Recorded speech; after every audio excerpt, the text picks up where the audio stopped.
Welcome to LOA Today. Walt Thiessen and life coach Wendy Dillard here. Today is Thursday, March 22nd, 2018, 4 p.m. Eastern Time, your second daily dose of happy for the day.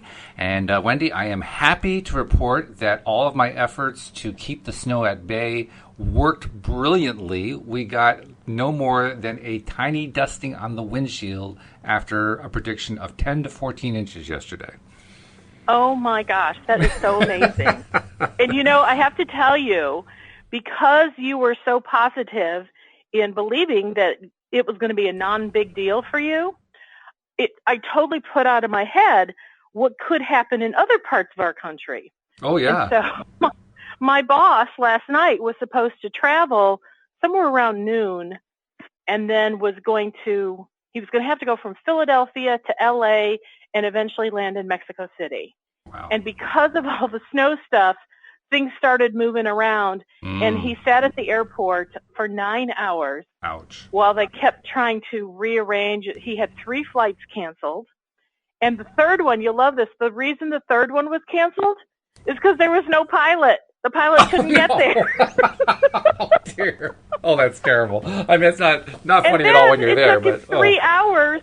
It took him 3 hours to drive home from the airport, which normally takes him 45 minutes. Oh, good grief. So I was just kind of laughing to myself. I mean, fortunately, you know, our company's very professional, how we were able to readjust based on, you know, his inability to get to Mexico City. You know, life still went on.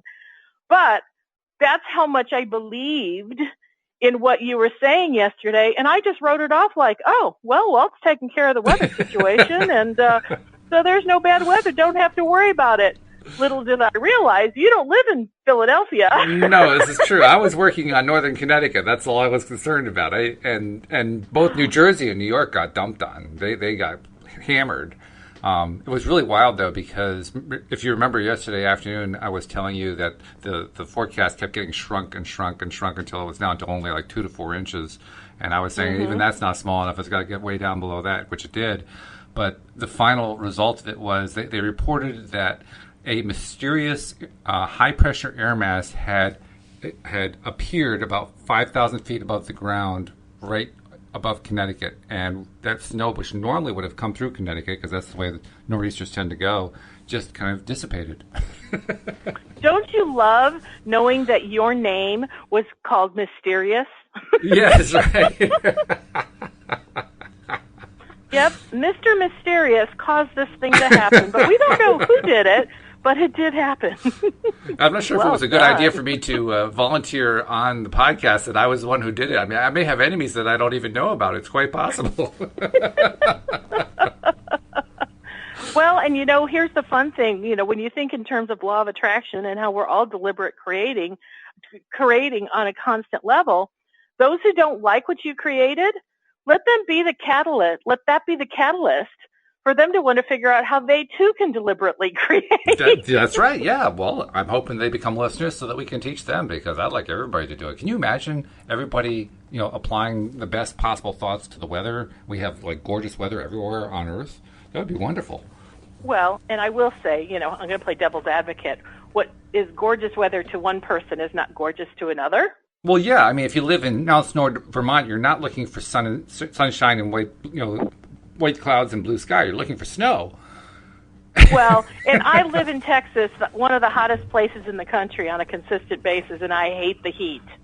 So for me, a beautiful day is when it's gloomy outside and overcast and cold and breezy.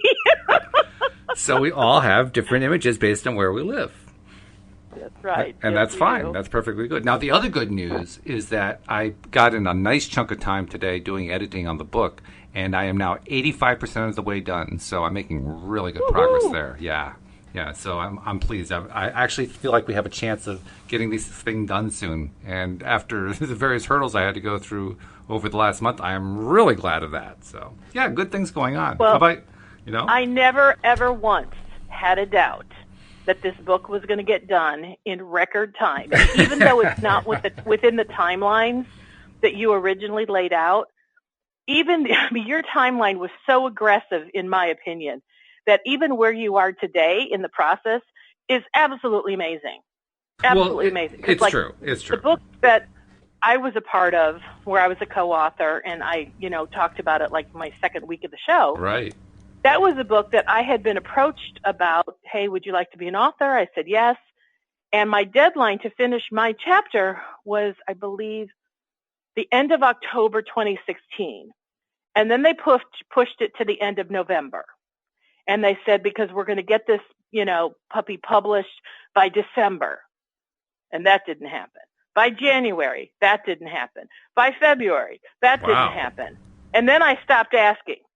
I don't blame you. And then it actually happened first week of December of 2017. Wow. 2017. So it was over a year from the time I submitted my chapter till it actually got published. Crazy. So that's my one and only experience with doing something that I was part of a book, which is why I think your timeline, even though in your mind it's delayed, is so incredibly fast. It blows my mind. Well, actually, Cindy would agree with you because she also had a similar experience with a group published book, and in her experience, it was also a 1-year process to get it done. So, I do recognize this is happening a lot faster than most projects actually happen, and I'm not beating myself up about it or anything. I just want it to be done. That's all. I just want it done. Good. Well, and that's cool. And because you want it done, I knew it was going to be done, and I believed in your belief that you wanted it done. Oh yeah, it wasn't even a belief; it was beyond belief. It was beyond doubt. It was like a certainty. I want it done, and I want it done now. So at that point, it's a done deal. So how you doing? How's your day going? I'm doing really good, and my win, or the thing I want to talk about, is left over from what you and I discussed after our call yesterday. Oh, okay. And I was, so just for those who are listening on a regular basis, I normally give an update on where I am with Project X. Mm-hmm. And Project X is called that because it's something that, due to some confidential considerations at this point, I don't feel it's appropriate for me to actually name what it is and what I'm trying to accomplish. But I know that I'm like in the final stages where it's ready to come to full fruition in my personal life experience. Mm-hmm. But, one of the things that Abraham talks about, especially, and, it's funny that we're talking about books, because I've heard many people get in the hot seat and say to Abraham, hey, I've written a book and the publishers have it, or I'm having trouble getting it published, and it's been a year and I don't know how to get it published. I don't know how to get it out the door. I mean, I've done my part.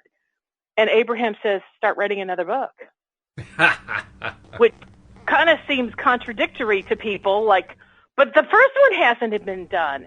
And what they say is, and I so understand this, is get back into the thing that gives you excitement. Get back in the thing that's exciting and fun for you. And if it's in somebody else's hands, what oftentimes occurs is that you try to control something that you cannot control. And so if you stop controlling it, one, that gets rid of a whole bunch of resistance, but two, just go do the thing you love to do.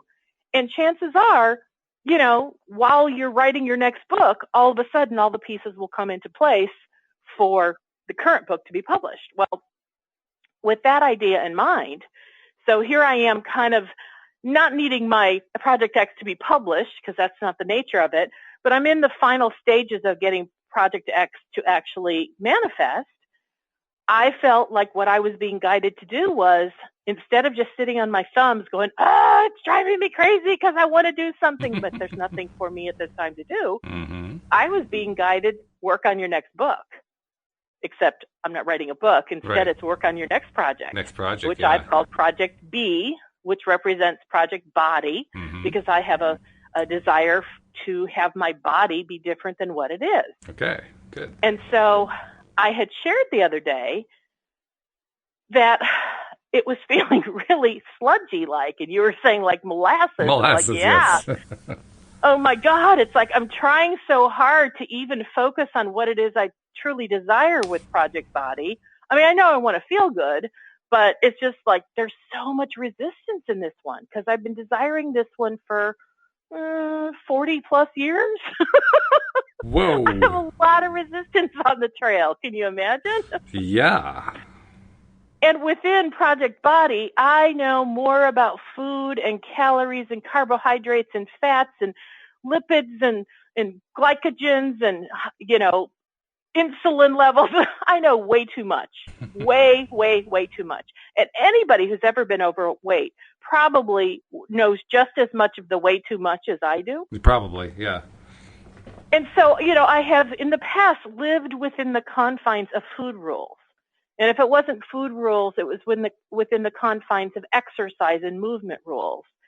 And so the other night, I was trying to find something I could focus on that didn't feel sludgy and blah to me, yeah. so I could start moving toward the fulfillment of Project Body. And it was really a struggle, because every time I came up with a phrase, it somehow included food or it included exercise. And I recognized, and thank God I got the awareness, that any time I talk about food or exercise, there is going to be a sludgy, molasses-like, negative energy that I'm going to try to drag into the delightfulness of what I desire. Yeah, true. And so I'm like, well, how do I not do that? I'm like, I got to come up with something, because I got to come up with something to focus on, right? Right.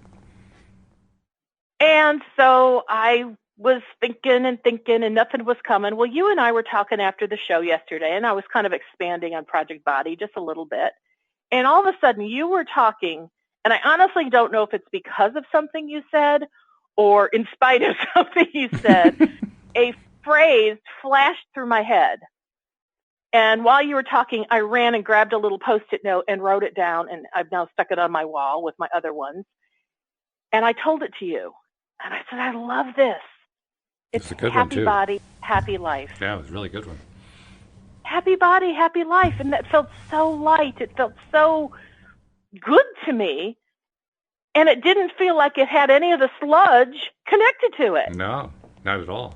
Because I don't have anything that I can think of that has any negative thoughts about my body. I think my body is incredible. The fact that it has survived this many years, despite all of the things I have done to punish it, unknowingly or sometimes without consciousness, I've done so many wretched things to my body, and yet my body today is strong. It is healthy. It keeps going and going like the Energizer Bunny. And I'm like, what a fabulous body. So I love the body, and I've done enough other work to no longer have a negative self-image about my body, and I can look in the mirror, even being an overweight woman, and go, I love what I look like. I love me. I'm fabulous. So body, not a problem.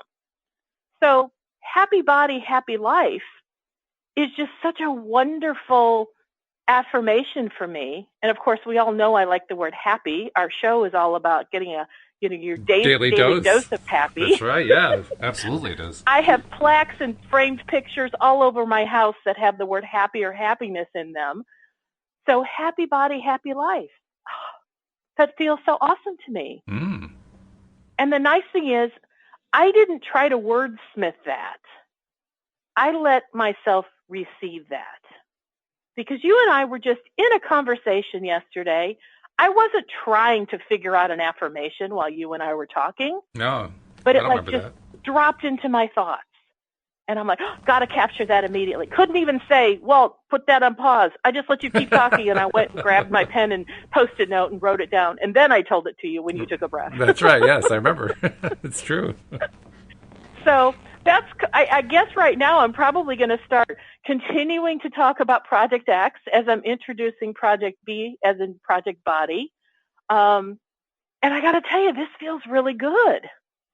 And kind of like back to the illustration that Abraham talked about, the author who wanted to get his book published, and what does he do while he's waiting for that? What they were suggesting is do something that feels good to you, such as writing another book. It doesn't mean every author who's waiting for a publisher has to write a book and that's the only way their first one's going to be published.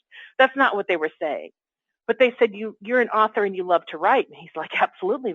than do something that feels good, perhaps write another book. Right, sure. And so for me, while I'm allowing Project X to show up, it's interesting because I'm kind of removing my intense focus from it, but I don't sense that it requires it anymore. Like I've already birthed it energetically, and now the universe will take it the rest of the way. Well, that certainly matches the messages you've been getting from your inner being saying nothing to be done. It's all coming. It's coming like a freight train. I mean, that's the kind of messages you've been getting, right? Exactly. But, because I'm human and I like to be involved, I want to put my hands in the clay. And so instead of putting my hands in the clay on something that does not require any of my handling, I'm getting to put my hands in the clay on something brand new. And I got to tell you, the beginning of things is so exciting to me. I love beginnings. I absolutely love them and adore them because in the beginning, everything is it's in a state of possibility. Mm-hmm. Like every possible thing is there. Yeah. And I love that energy. So that's where I'm at with Project B right now, and I'm kind of having fun, and in a way, it's in a very embryo state. All I have is this little sticky that I look at, but every time I think about it or say it out loud, happy body, happy life, it puts a big smile on my heart, not to mention my face, too. Oh, yeah. Well, I was actually going to ask you, I mean, I guess the answer is no, but have you given any thought to how you want to use that affirmation? Nope. So there it is. Just letting it be. Okay. I think I've said before, I'm not a big affirmation person, as in deliberately. Like, I don't usually use them, like say them 1,000 times. I think it's a cool idea for those that it resonates with. For me, it's more whenever it feels good, that's where I go with it. That actually makes sense to me.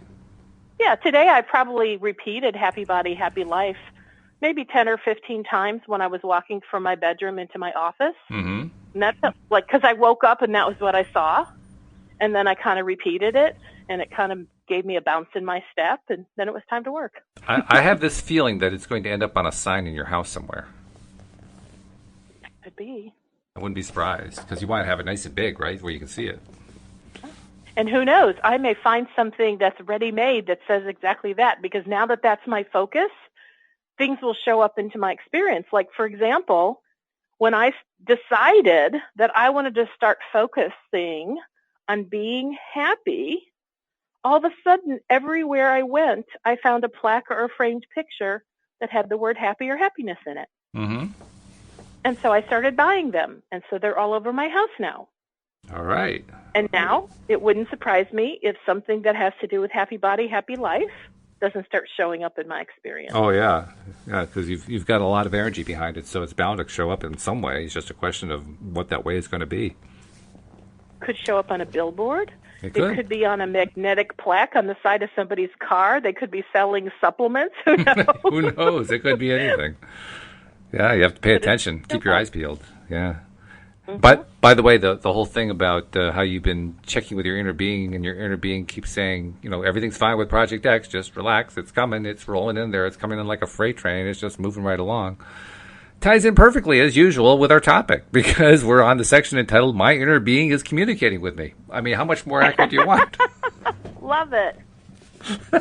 Well, and I have a thought that has to do with inner being, and so I'm going to hold it and see if it fits in, and I can talk about it when we're talking about the book. Okay. Well, it's a real short section. It's only got 3 paragraphs. Now, we're in part 3, page 78, subtitled, My Inner Being is Communicating with Me, and it says, we want to help you remember that you are the creator of your experience, and that there is such joy in being deliberate about that. We want to help you remember your relationship with the non-physical part of you, your inner being, who is aware of you and involved with you in everything that you do. You do not remember the details of what you have lived before you came into this physical body, but your inner being is fully aware of all that you have become and is continually offering you information to assist you in living in the most joyous way possible in all moments in time. As you emerged into this life experience, you did not bring with you the memory of that which you had lived before, for those details would only serve to distract you from the power of your now. However, because of your relationship with your inner being, you do have access to the knowledge of that broader perspective, or total you. In italics, your broader, non-physical part of you communicates with you and has done so from the day you emerged into this physical body, and that communication comes in many varieties.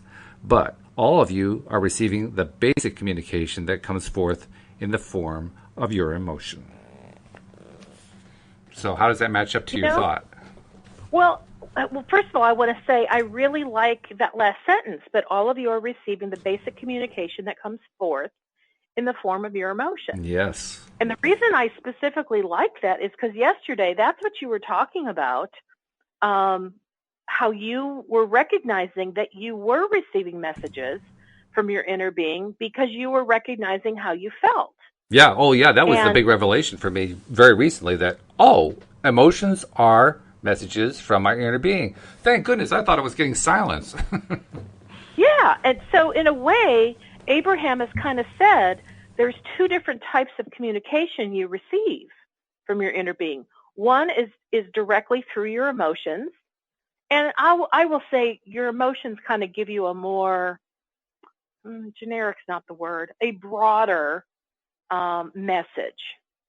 Whereas when you hear directly from your inner being in words or phrases or a download, it's more specific. And I mean, I still use both.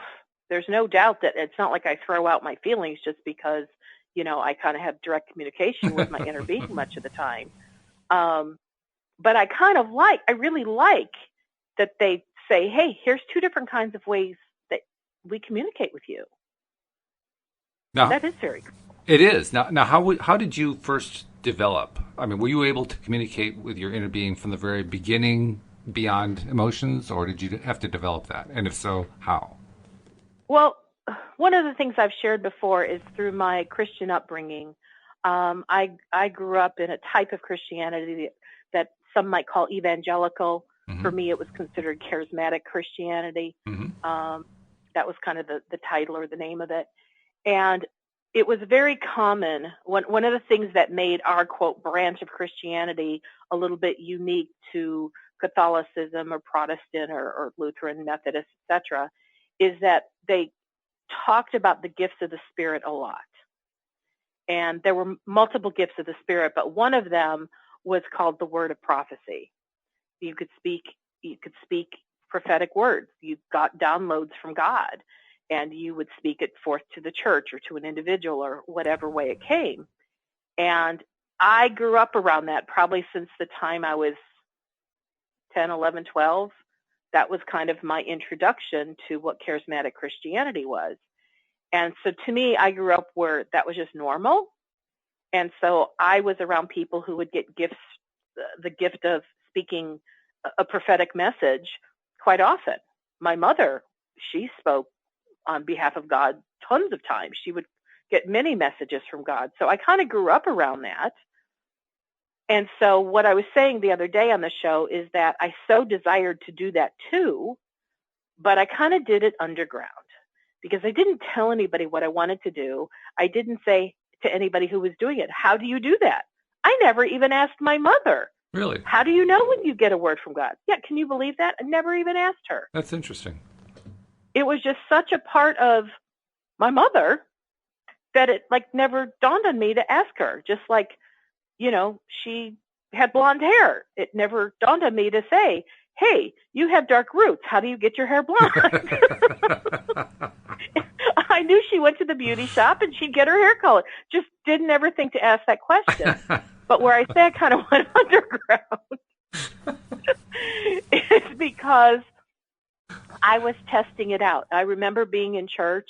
I mean, I got to interrupt. I'm just thinking about this conversation. If you had it, hey, Mom, I'm curious. Why is it that the roots of your hair are dark? And by the way, how do you talk to God? Yeah, that would be a good one. I was thinking, why did I know? Because you asked me such a great question. Why did I never ask my mother, how do you know you're getting a word from God? So, if I did ask her, it totally has slipped my mind because I really don't remember. But I wanted that. I wanted, if you call it a skill, I don't know, a gift, I don't know, but I wanted that ability. That one I knew. And so while I'd be in church, without going into long, gory details, there was usually a time during praise and worship where these messages from God would sort of naturally come forth. And while we're in that phase, I would kind of secretly kind of say, hey, God, do you have a word for the congregation? Not that I was planning on giving it out loud, but I wanted to test it, and I would get words that would just fill my head. I'd get ideas and concepts, and it might, I'm going to make this one up, but it might be something like, my darling children, I have so much love for you. And some of you are not able to take it in, but please be aware that my love for you is strong. And I don't know, I could go on and on. Okay. But that could be a word that would get downloaded into, when I say a word, it's not a word, but just a message. Right. Would kind of get downloaded. And then it was really fun because every now and then there'd be someone in the congregation who would raise their voice so they could be heard over the entirety of everybody in this congregation, and they would bring forth a word from God. And there were times that I'm like, slightly different wording, but exact same message that I got. Oh. Son of a gun. I'm like, that's pretty interesting. And that was happening more and more. And I kind of started to trust that, I can do this. But for whatever reason, I just chose never to do it in a public way. That was just my thing. Mm-hmm. So, you asked me the question, how did I start to discover this or play with this? I think that was how I started playing with it. And then at a point when I was disillusioned by what was happening in my Christian environment, and I decided to kind of go off, the path, if you will, and I started to follow some other spiritual principles. I was still interested in hearing from God. That Mm-hmm. never went away. Yeah. And so when I would ask, I was still getting downloads. And then eventually, that just kind of kept happening for a long, long time. And I never thought about the whole concept that we receive messages, from on high through our emotions. That was never present while I was listening or asking for downloads from God, because the feelings thing, I was taught to disregard feelings, that they were of the flesh or of the devil. So don't go there. That's really interesting, because that means that what you learned first was the one that I would consider to be the harder one to learn. And you learned that one basically at your mom's feet. And maybe I learned that one because if I was told never to pay attention to my feelings and they were bad and they were judged as wrong and fleshy and, demonic, that one was kind of maybe just not available to me. Yeah. Yeah. But I knew I had a very strong desire to connect with whatever being created me, or whatever being was bigger, or, I didn't always know the words, through the different programs I've done, there's higher power and there's higher self. But whatever that entity was, I still wanted to communicate. Yeah, for me, the question was always right out of a Pink Floyd song. Is there anybody in there? Which, okay, now this is a good place for me to talk about what was on my mind.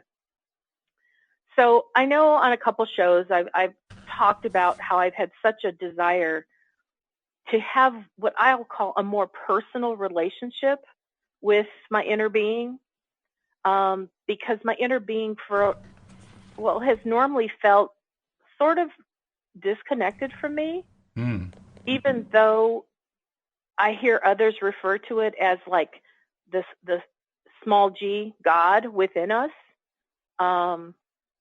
And, Abraham talks about our inner being, and the very fact that it's the word inner gives the indication that dwells within inside of us. Mm-hmm. And so, and this is going to be an odd thing, but here's my experience. Okay. Odd or not odd.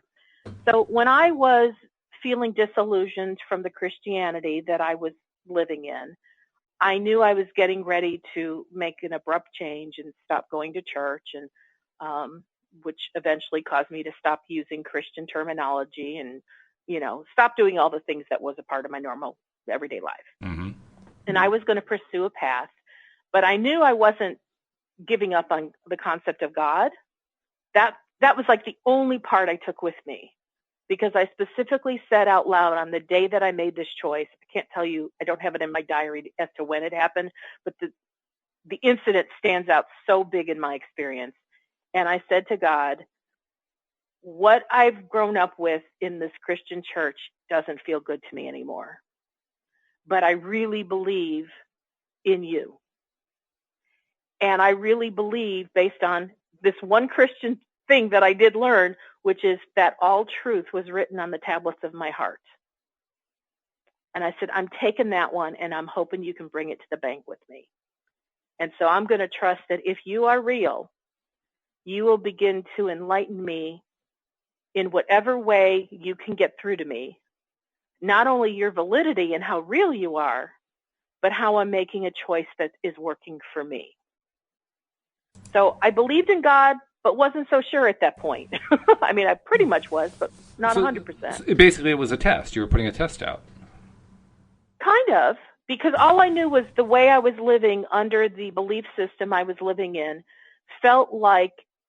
I felt like I was living inside of a thunderstorm. Whoa. There was constant chaos, because I'd hear some people in my church, some were leaders, some were, people just like me, who would say something, and then I'd hear another group, or it could even be the same group, saying something that in my mind completely contradicted it. And I couldn't get anybody, because yes, I was asking questions, I couldn't get anybody to resolve the conflict. What I heard most of the time was, oh, I think you're just misunderstanding. But while this is something that was in me, it was a very powerful feeling. And now, because I understand the power of feelings and what they mean, I was having a message saying, the way I'm believing things is not quite right. And I didn't feel I could get it resolved by staying in the Christian church. Plain and simple. It wasn't going to get resolved there for me. Okay. So I decided to take a new path, because I wanted questions answered, and I wanted to understand real truth as it pertained to me. Okay. So I was telling, I'm sort of losing track of my own something. So you were talking about testing God. Right. So in a way, yes, I was. But in a way, to me, it felt like this was the only choice I felt I could take. And so if I was testing God, okay, that doesn't offend me at that thought. And I don't think if God is God, it would offend him either. No, I don't think so. No. And that's kind of what I took from it. But I started to have what I would call biblical truths opened up to me, opened up to my understanding. And I'd go, oh, that's what that Bible verse is about. Oh my gosh. I mean, truly, like, enlightenment would descend upon me. And what was fascinating is I could go back to my Bible and I'd see in the margins all the things I'd written about all the different people who had talked about it. And I went, what I just learned wasn't written down anywhere. And I was like, whoa. And then when that enlightened idea came, I went, now that makes sense to me. And the internal question that I had for so long no longer was a question, because I felt I had an answer. Wow. And I was now at peace with that. And so because that was such a powerful experience for me, it kept happening over and over. And it continues to today. I mean, because I made that, break with the church over 20 years ago. Mm-hmm. But it's like, and trust me, I have no ill thoughts about anybody who stays within Christianity. Because if it works for them, more power to them. Sure. But this is what works for me. This is the path. So that being said, I've just continued to ask, and it comes. And then as I've, been guided toward law of attraction, my terminology has become more law of attraction oriented, because that's where I find such great resonance. And that's why I use the words that I do, but not because I don't think other words can be used. There are a lot of equivalents. So anyway, I think I kind of went all over the place with that, but well, it all ties in with what we were talking about with the inner being, and indeed they even carry on in the next section talking about the emotion side of it. So why don't we just continue there and see how that goes? Okay, go for it. The subsection is entitled "Every Emotion Feels Good or Feels Bad." It says, every emotion that you feel is, without exception, communication from your inner being letting you know, in the moment, the appropriateness of whatever you are thinking, speaking, or acting. Interesting word, appropriateness. In other words, as you think a thought that is not in vibrational harmony with your overall intent, your inner being will offer you negative emotion. As you do or say something that is not in vibrational harmony with who you are and what you want, your inner being will offer you negative emotion. And in like manner, when you are speaking, thinking, or acting in the direction of that which is in harmony with your intentions, your inner being will offer you positive emotion. There are only two emotions. This is in italics, so this is important, they're saying. There are only two emotions. One of them feels good and the other feels bad. That's not the way we were taught, so this is interesting. You call them all sorts of different things depending upon the situation that brought them forth, but as you recognize that this guidance system, which comes forth from within you in the form of emotion, speaks to you from your broader, all-inclusive perspective, you will be able to understand that you have the benefit of all the intentions that you hold here today and all of the intentions that you emerged into this physical body with, and that you have the ability to factor in all of the details of all your desires and your beliefs in order to be able to make the absolute appropriate decisions at every point in time. Okay, so we're now like getting a sense of how this system starts to work. I'm still intrigued by the use of that word appropriateness. Your inner being letting you... What is it about that word? It's not the word I would have expected. I'm trying to imagine what word I would have expected, but let me read it again. It says, every emotion that you feel is without exception communication from your inner being, letting you know in the moment the appropriateness of whatever you are thinking, speaking, or acting. Appropriateness for me, maybe it's because I have a distorted definition of the word, but appropriateness to me has like a moral connotation to it. Like, this is an appropriate way to feel, this is an inappropriate way to feel. And if it's inappropriate, it's the wrong way to do it, that kind of thing. What if we said fitting? Like you receive an emotion that is fitting to the thoughts that you are thinking or to the thoughts that your inner being has on it. Yeah, that would make much more sense to me. Okay. But I'm curious about why they chose appropriateness. That word is intriguing to me. Why would they pick that one? Well, I don't know. Remember, even when we're reading a book, the book was still downloaded through Esther. Yeah, that's true. And we're still, the words she uses are the words that are based on her life experiences or filters. Very, very true, yeah. And that's an important factor. This is basically being received by a human being who's doing the best she can to take nonverbal thought blocks and communicate it in English. That's not easy to do. That's not easy at all. Well, and as you were reading these couple of paragraphs, I was kind of going back to what I just shared about my experience. And I have to say that I was in the process of questioning the religious belief system that I was brought up in for a number of years. I mean, very strongly a number of years. And the reason for my questioning was not just a dalliance of intellectual debate with myself. It was based on feelings. Something would be said and it didn't feel good to me. And I would just kind of sit with it and see if I could find a way to resolve it. Sometimes I would read the Bible to see if I could find resolution. Sometimes I would talk to my mother. Sometimes I would talk to someone else I knew from church. But regardless of their responses, it never felt like it brought true resolution. If anything, it brought more question. Yeah. And over time, my feelings, the things I wasn't supposed to pay attention to. Yeah, that's right, yeah. Were getting stronger and stronger and stronger. And my need, and I mean, it wasn't just a desire anymore. It was like a compelling need. I had to get answers. I mean, after all, the most primary thing within my being is my desire to learn. And that's part of why I'm a teacher to the core of my being, because learning is such an incredible aspect to teaching, because I teach that which I have learned. Sure. And I got to the point I needed answers. And I recognized that part of the problem was I was listening to people. Yes. Preachers, well-meaning parents, loving people that I went to church with that were my friends. But I was listening for the answers outside of me. And I can't say that I knew this cognitively then, but I can say this today. I was seeking for answers that would come from within me, that was coming from the God source, whoever that might have been. That's where I wanted the answers, because somehow to me that felt like that would be the definitive, absolute answer that I could trust and believe. Well, it makes a lot of sense to me. I mean, you lived in an environment where it was basically verboten to have any connection with your emotions, and you were feeling all this stuff, and you were trying to make sense out of it in the context of your spiritual beliefs. I mean, what else were you supposed to do? You couldn't go outside because the people who were outside were the same people who were saying, ignore your feelings. Well, so exactly. There's only one other place to go.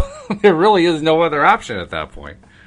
And so the irony is that I followed my feelings. That's what led me out of the church. I followed my feelings because the truth was, Walt, they were so strong, I could not deny them anymore.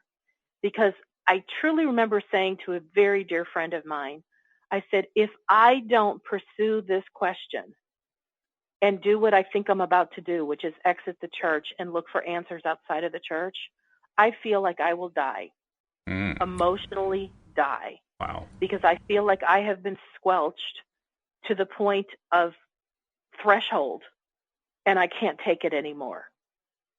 Now, given all of the training that you'd gotten about how you had to avoid your emotions because they were demonic and couldn't be trusted and so forth, that must have created some kind of conflict in your mind as you're pursuing the idea of following your emotions. I mean, you've been trained not to. And I think that's why when I declared, okay, God, if you're real, here's what's going to happen. I'll expect you to somehow show me truth in ways that are outside of the ways that I've received it before. And while I was at it, I'll throw this in for grins. I also said, and devil, if you're real, I know I'll be dead in 3 days. Which sounds really ludicrous, and that was an appropriate place to laugh. But that was a part of my internal struggle. Because on one hand, I was hearing that God of the Christian faith, Father of Jesus Christ, was the most powerful being ever in all of the universe, and he is the creator of all. Big time, strong, powerful. Right. And if you put your trust and faith in him, all is well, because boom, he's got the power. And then there would be so much conversation. I know this is not in every church, but in the church that I belong to, there was so much conversation about the devil and how powerful he was. And they didn't use the word powerful, but they'd say, well, if blah, blah, blah happens, the devil's going to do this and this and this. And I started to recognize there is an awful lot of discussion that to me equated to the devil is very, very powerful, and you got to beware. And I'm like, that does not make sense to me, because if God is all powerful and I'm putting my trust and faith in him, and I'm doing everything according to the word of God based on how it's written in this holy Bible, and I do all these things, that should set me up to be in a place of I'm at the hand of God and I will be cared for. And all these things that people talk about, and the devil's going to do, shouldn't even touch me. And yet, I remember saying, I was at Bible college. Hello. Did I mention that? I went to Bible college. Yeah, you did previously, not in this show, but yes, you did mention it. Yeah. So here I am at Bible college, and I'm asking some of my Bible college, friends, so what's this deal with, can the devil really be this powerful? And oh, yes, and because this scripture says this and this. And I go, but isn't God supposed to be the most powerful? Well, yeah, of course he is. And I said, well, I just, in my mind, I couldn't see how both could be true. I think it's a great point, and I think it's a point that a lot of people need to pay closer attention to because I think it has complete validity. And so one of the things, and it was just an illustration that was often used in the church I went to, how like if you're not doing the work of God and you're, being in sin, then the devil kind of captures your thoughts and, you're kind of under his jurisdiction or his influence. And it puts you in a position for things that you don't want to show up, such as you could get in a car accident. And the car accident metaphor was used a lot. At least it was. That's what I heard a lot. And so, and I don't know why the 3 days thing came up, but I somehow, maybe I made that up. That's very possible.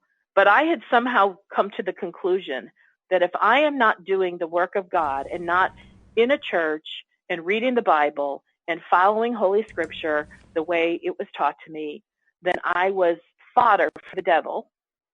And I'd probably get in a car accident within 3 days. Now, can I find anybody to validate that? Probably not. But that's how I heard all the stuff that I heard. Okay, and I wasn't a little kid anymore. I was now late 20s. And so this is why the declaration I made on this day was, God, if you're real, you will show yourself to me outside of the conventional things of Christianity. And devil, if you're real, I'll know that too because I'll be dead in 3 days. So what did I do every day when I woke up? I go, day one, I'm still here. That's right. There's a good chance God is stronger than the devil. Yeah. And I was looking around all day long. And then I woke up on day 2 and went, okay, so far it's looking like God's stronger than the devil. And on day 4, I went, I don't know, maybe I'm wrong on the days. Maybe I should limit it to 3 days. Well, it's understandable why you pick 3. I mean, 3 is like common throughout the Bible. Christ rose in 3 days. Jonah was in the belly of the whale for 3 days. On the 3rd day, God. I mean, 3 is like everywhere, so it's not surprising you picked 3. Thank you. You validated my 3. There you go. So all I can say is on day 4, I'm like, I think I can celebrate that the myth is really a myth that I learned about the devil, and he's not as powerful as it was made out to be for me, in my understanding. And then as I continued to be alive many days after, I finally went, you know what? I am going to absolutely put that entire devil thing to rest because the devil is not running my life. That much I'm feeling pretty guaranteed of it right now. The devil is not real. He's not real in my experience. I am still alive. And granted, all these things I'm saying, this is about me and my personal meaning that I put to the events of my life. Does it mean they're absolutely true? No, but they are true for me. And that's good enough because it's what gave me a sense of I no longer felt like I had to hide from what I was doing because I was living in so much fear that my life could just be zapped at any given moment. And instead, I started to put more thought and trust and faith in God. And then as he started to show me things through enlightened, just like all of a sudden an epiphany would come and I told you a scripture would open up to me and I'd understand it in a way I never saw it before.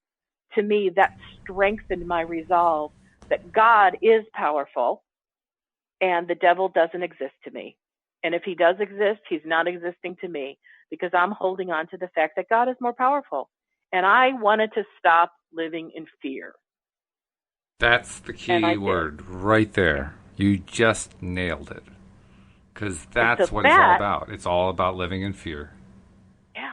And so when I look at this now through the lens of the law of attraction, I could see how the beliefs that I had lived in for so long when I had these feelings that something's not right, I was in this double-minded zone. God is powerful, the devil is powerful. God is the most powerful. Be careful of the devil because, he could kill you, which, by the way, that made him more powerful in that moment. Because, if the devil could kill me, where was God that he could save me? Yeah, right. And so I was living in this state of double-mindedness. And, there's a scripture that talks about a double, a person who has a double-minded thinking. It says a double-minded man is unstable in all his ways. Makes And sense. I love that scripture today because to me, I use that when I'm talking with clients about law of attraction. I may not use that scripture exactly, but the truth that I have come to understand about that totally resonates within the principles of law of attraction, which is you cannot hold two opposing thoughts with the expectation of one of them is going to take precedence. You literally stay in a holding pattern. You can't manifest one thing over the other if they're both just as equal to each other. Hegel would and love I felt you. like I was in a holding pattern for a long time. Hegel, the philosopher, would definitely have loved you because he's the one who proposed the idea of the dialectic, which is holding two competing ideas in your mind at the same time. I'm sorry, who proposed that? Hegel, Hegel. Okay. Yeah. I'm not familiar with him. Well, is he a philosopher or a scientist? He was a philosopher. His philosophy was actually the strongest influence of Karl Marx and became a basic tenet of Marxism. And we saw it in like the Soviet Union and in communist China and other communist nations where they basically tried to hold contradictory principles and build societies on them, and it didn't work. Well, I know for me firsthand that holding two opposing principles, God is the most powerful and the devil is most powerful, all it did for me was made me really uncomfortable. Yeah. And I felt like I got to break the tie. I got to find out which way is true. And I'm very pleased with my decision. I have no regrets. Did I lose a lot of friends along the way? Yes, I did. They didn't understand why I was making that choice. And even though I didn't make them wrong, I wasn't trying to make the Bible wrong. I just continued to ask my questions. Mm-hmm. And I said, I can't stay here while these questions are unanswered. And I was shocked and yet not surprised at how I didn't encounter one person, not one, that was willing to go down the thought-provoking road that I was willing to engage in. Well, you explained why a moment ago. Fear. Yeah.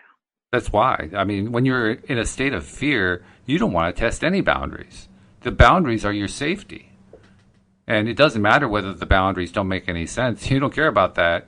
When you're afraid, you just want to be safe. That's your priority. Yeah, for me, I just wanted the freedom from the fear. That's what I was seeking. I wanted freedom because, remember I said, if I felt in my mind, I lived inside of a thunderstorm that was chaotic. Yeah, that was an interesting metaphor.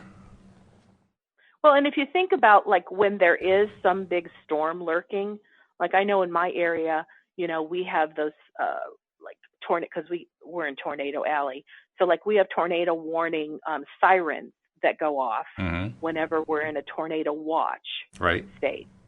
But they go off a lot. Like we haven't had our first one, but I'd say probably coming up pretty soon over the next couple of months, we'll be in tornado season. Oh yeah, coming April, I would think. What's interesting is people either heed them and go into a slightly panicked mode of, okay, get to a safe location, where there's no windows and it's an inside corridor and have your flashlight and your battery powered radio. And, every time it happens, some people immediately go to their safe space within their house. Other people like me start to go, I get deluded because, oh my gosh, those things are going off all the time. And most of the time, it's a false alarm. It's not a false alarm in that, yes, there really is a tornado watch condition happening, but false alarm in that no tornado actually ended up spinning and becoming a reality. Right, yeah. And so to me, it's like, I'm going to have to leave my television show or leave the comfort of bed or, leave my dinner table or whatever I'm doing to go into this closet in the middle of my house, because these tornado sirens could go off 8 times in a day. Sure. Oh, yeah. And so it's kind of like some people I know literally stay within that space of fear every time they hear the siren go off. And I came to an understanding that every time the siren went off and I felt fear, it didn't feel good. And fortunately for me, I was connected to my inner being at that point, and I would ask, do I have a reason to be concerned? And if I got no, I'd say, so can I continue to eat dinner at my kitchen table where I'm surrounded by windows? And I'd get yes. Okay. Now, there has been, well, actually, I can't think of one time yet that I've ever gotten, yes, you need to take shelter. As a matter of fact, I know I've shared on the show. One time there really was a tornado. And I found out about it because my mother-in-law called me on the phone. Oh, I remember that, right. We lived just 2 miles from each other. She said, Wendy, the tornado is coming our way. Take cover. I said, thank you. And I hung up the phone. And I went, second floor of my house, in front of the window, looking in the direction the tornado is supposed to be coming. Yep. This is what you're not supposed to do. Oh, I do the same thing. I look out the window while simultaneously asking my inner being, like, is everything okay? I was in the deepest space of calm I've ever existed in my whole life. And I saw a tornado. I'm like, oh my gosh, it's the Wizard of Oz. I've never literally seen a tornado up close and personal. And I just felt the inclination to talk to it. And I just said, slow your roll and go that way. And I pointed, which was away from my neighborhood. And I just, like a mantra, slow your roll and go that way. And I did that for about 5 minutes. And I watched the tornado move directions, and it went the way I told it to. The whole time feeling this incredible peacefulness. Now, do I recommend anybody else do what I do? No, I would never tell somebody else to trust the words that I say. Trust your inner being, yes. But I trusted my inner being, and I knew that I was safe. I knew I was not in harm's way. I knew I was protected and cared for. And I loved it. And then when I saw it, like, totally go out of my vision, because I was standing in the place of protecting my whole neighborhood, or my resident community, which has 800 houses. Not one of us even had a window blown out. Not one of us had a shingle ripped off. And I'm like, this to me is the power of listening to inner being. And it's also the power of thought. It's both. Yeah. But having that level of comfort and certainty and peacefulness is something that I've always known since I was a child I desired. It's what I saw other people within my church have. It's what my mother has through being a Christian. I somehow never could find it within that system of belief. Well, it makes sense, because where you finally found it outside. I don't judge it. I'm sorry, I'm shutting up now. That's right, I was interrupting you. But all I was saying is that's why you had to leave the church, because the way you found your truth was by engaging the one thing that they said you couldn't engage, and that was your feelings. And your feelings led you to getting those really good, strong messages. So, I mean, you were right. I believe you were right to follow your feelings. And in the course of doing that, you became, I would say, far more powerful in terms of being able to receive and interpret and understand messages from your inner being than you ever would have been if you'd stayed in the church. Just my take. I agree with that. And I don't think it was the church per se that did me wrong. It's because me coming into this world in three-dimensional form, I still bring with me all that I am and my personality, which is unique. And I have certain ways that I receive information that's unique to me. And I believe there are a lot of people in the church, and they receive their information, and it works for them through that system. It just wasn't working for me. Yep. Well, this has been good. We have about 30 seconds left, so we have to be quick. But for someone who wants that little personal bit of attention, how do they reach you? They can contact me at wendydillard.com. It's that simple. Thanks again, Wendy. Let's do it again tomorrow. I'll be here. So will I. We hope you will as well here on LOA Today. Goodbye, everybody. Bye-bye now.